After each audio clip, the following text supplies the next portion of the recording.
Namaste viewers and welcome to Radio Football. And today I'm going to give you a review and a tactical analysis of the recent Premier League fixture between Chelsea and Manchester City, where Manchester City turned out to be victors by 1-0. So let's begin.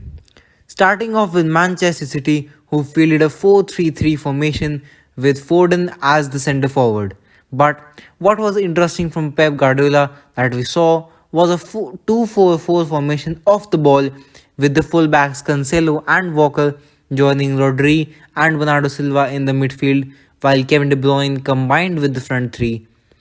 The purpose of this tactics from Pep Guardiola was to press the Chelsea defenders and gain possession as soon as possible, which worked brilliantly. There were numerous occasions when Chelsea defenders and midfielders were put under pressure by City forward line they won the ball and started their own attack. The press from Manchester City was very effective and they literally worked their socks off, which was a crucial reason for their victory. Now let's move on to Chelsea, who fielded a 3-5-2 formation, which was an interesting approach to the game as Thomas Tuchel went for a front two with Werner and Lukaku. The way I see it, Thomas Tuchel had decided to let Manchester City have the ball and wanted to use the pace of Timo Werner on the counter-attack. But it did not work out as Laporte and Diaz were both quite alert and did not allow Werner or Lukaku to break through.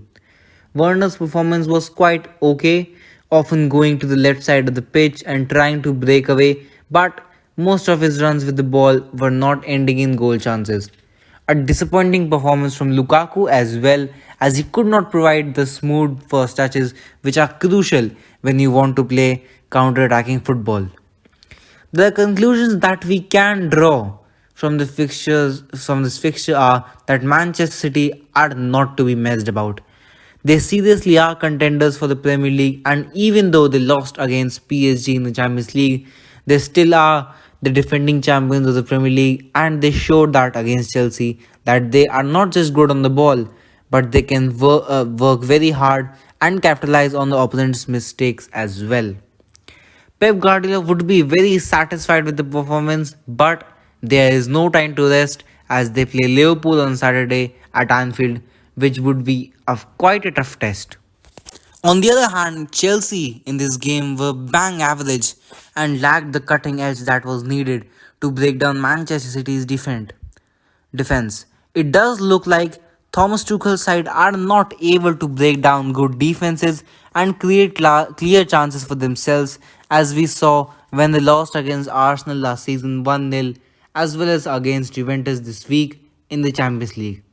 Thomas Tuchel does have some issues to fix which are worrying, but I believe it is just a matter of time before they can regain their form. Now, my friend Ashmit is going to give us an account of the Premier League table and how the other teams have fared after this match. After this fixture between Manchester City and Chelsea, Man City stands second at 13 points, 1 point off the league leaders Liverpool, while on the other hand, Thomas Tuchel's Chelsea are level with them but are behind on goal difference, with Manchester United just behind them in 4th place with the same amount of points as Chelsea and Man City. We currently have the top 4 everybody was talking about: Liverpool, Man City, Man United and Chelsea.